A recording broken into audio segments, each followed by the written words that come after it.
کہ Lahore high court نے سابق وزیر اعلیٰ پنجاب پرویز الہی کو بحفاظت گھر نہ پہنچانے پر توہین عدالت کی درخواست پر ڈی آئی جی آپریشنز اور ڈی آئی جی انویسٹیگیشن سمیت دیگر ذمہ دار افسران کو کچھ دیر میں طلب کر لیا۔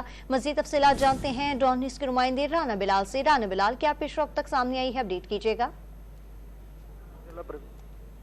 گھر نہ پہنچانے پر ان کی اہلیہ کیسرا الہی نے لاہور ہائی کورٹ میں توہین عدالت کی درخواست دائر کی تھی، جس پر جسٹس امجد رفیق نے سماعت کرتے ہوئے ڈی آئی جی آپریشن اور ڈی آئی جی انویسٹیگیشن کے ساتھ S P security Lahore high court کو ذاتی حیثیت میں پیش ہونے کا حکم دیا ہے۔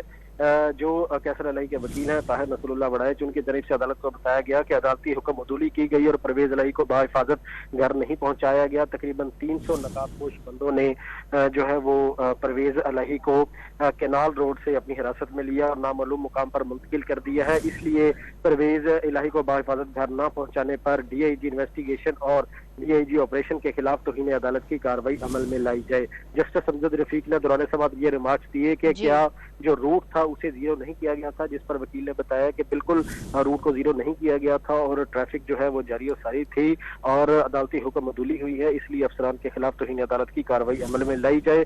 عدالت نے سماعت کچھ دیر کے لیے ملتوی کی ہے اور D I G operation, D I G investigation کچھ دیر بعد دوبارہ سماعت کا آغاز ہوگا۔ تفصیلات بتائے تھے رانا بلال، آپ کا بہت شکریہ۔